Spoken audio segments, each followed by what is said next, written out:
Hi guys, welcome to my channel. I'm glad that you found us here on YouTube as we're all survivors post Narcissist.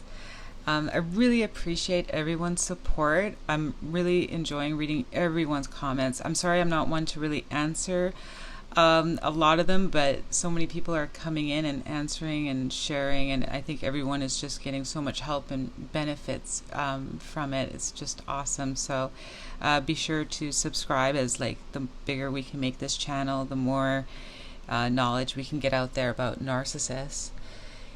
Today I want to talk about the return of the narcissist. Now, I spoke with some experts that are narcissists. They're known narcissists. And because they know that they're narcissists, they try to give as much insight as possible to people, even though they know who they are and what they are. So, I talked about hoovering before. Now, hoovering is a term that we use with narcissists, and it's named after the Hoover vacuum, because they suck you back in. Now, I put a video out on how to resist the Hoover, and I'm finding myself right now in danger of a Hoover from my ex, because I found out that him and his new supply is being devalued.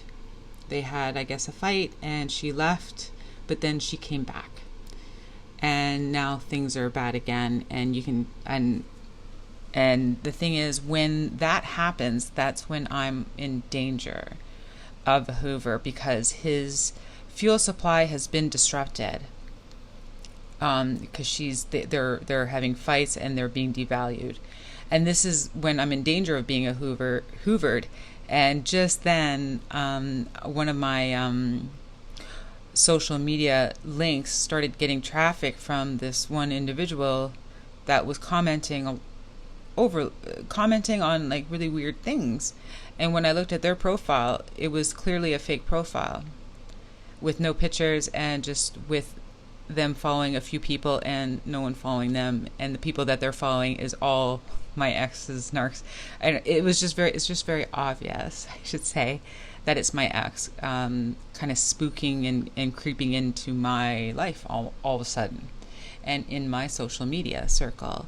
And that just made me look, and I found out that he's in the devaluing stage of the new supply, and it's been 2.5 years.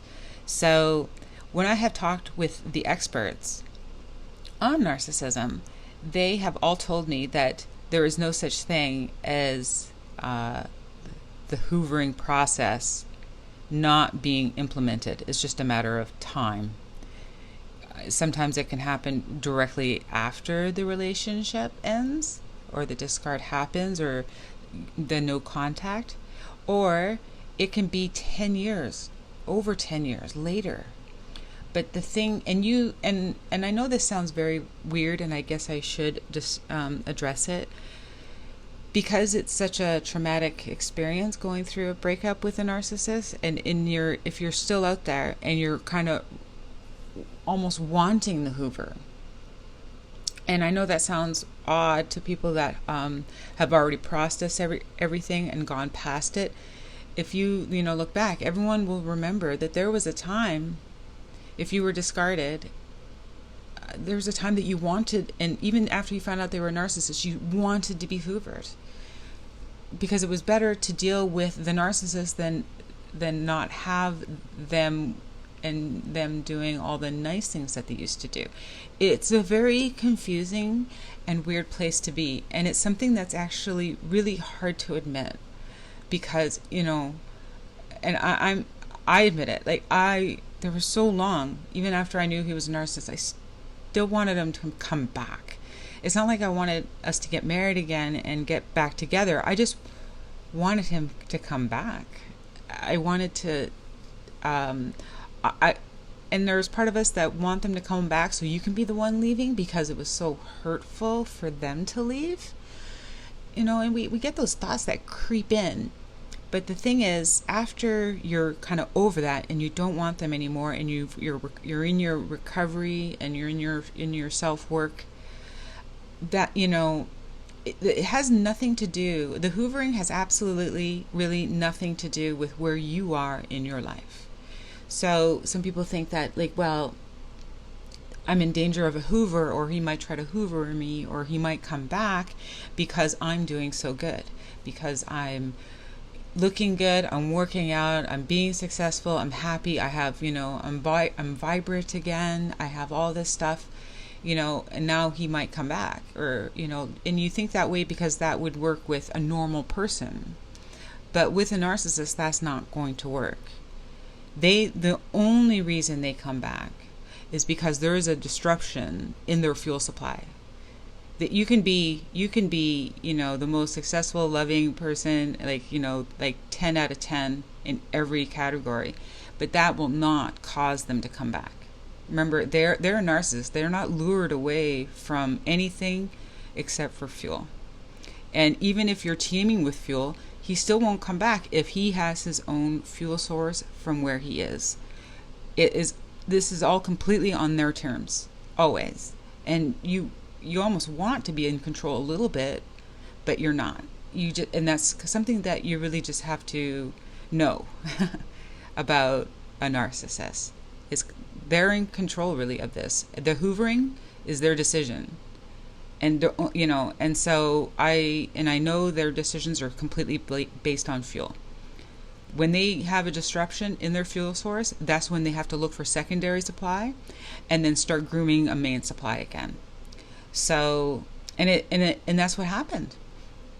And this just happened. I guess he's been following me, like ghosting, kind of shadowing me on social media. But I just noticed it very recently, and then I found out that him and his new girlfriend are having problems.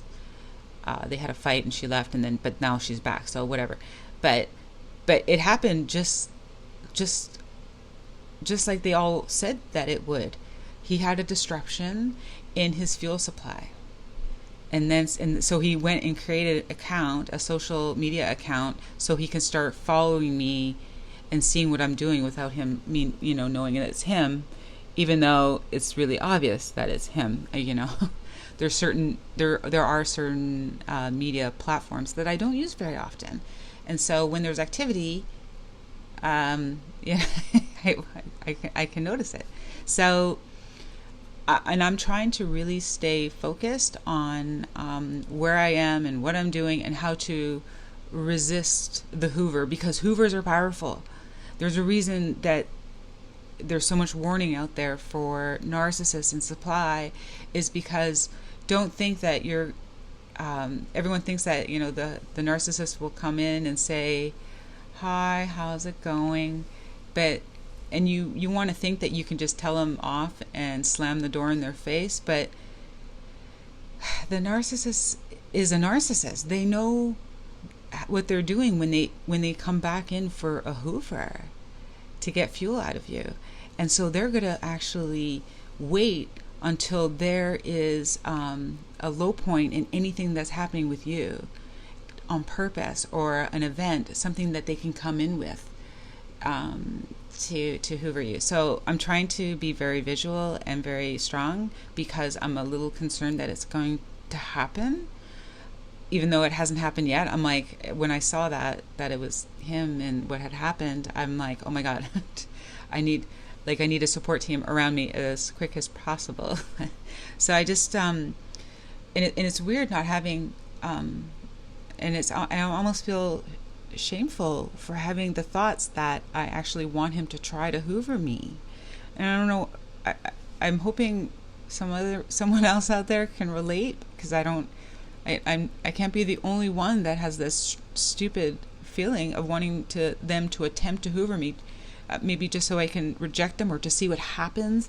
And I think that they're counting on that, and maybe that's like part of their hoovering process, because we can't help but answer their text or phone call. Like, how do we break the no contact? Because we're curious, or we want to know, or we want to hear them grovel a little bit, trying to get us back. Like, there's something there. But I know I've been working on myself and working on narcissism for a long time now.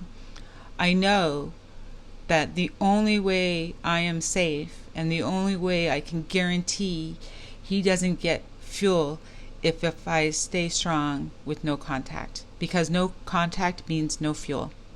If I start talking with them over text or social media, that's fuel. That's some sort of fuel that he can get. No contact is the only thing I can do. So I wanted just to make this talk just to remind you, and also to remind myself about what I need to do if they try to come around again. So again, I really appreciate all you guys listening to me with my talks. It's my therapy, and I'm hoping some of you out there can get something out of these talks as well. I appreciate you listening as we all move forward post Narcissist.